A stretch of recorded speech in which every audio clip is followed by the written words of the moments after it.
Zalim vezirin zulminden korkup hakikate sırt çevir. Info TV के मोअज़्ज़ीन अस्सलाम वालेकुम। जैसा कि आपने ट्रेलर में देखा कि वज़ीर आलम शाह ने शेख अदबाली को ज़िंदान में डाल दिया है। अब यहाँ से ये सवाल पैदा होता है कि शेख अदबाली को ज़िंदान से कौन निकालेगा।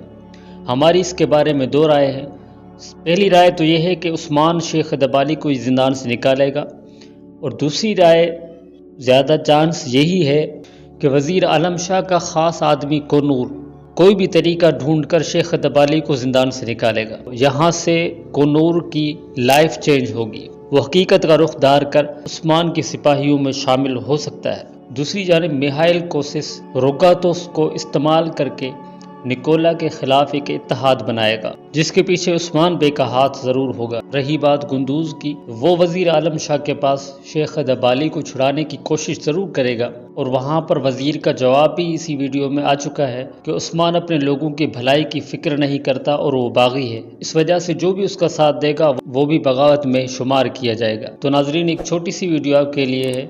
अगर पसंद आए तो वीडियो को लाइक कीजिएगा, चैनल को सब्सक्राइब कीजिएगा, और अपने कमेंट करके ज़रूर बताइएगा कि आपको आने वाली किस्त में क्या चेंज लगता है।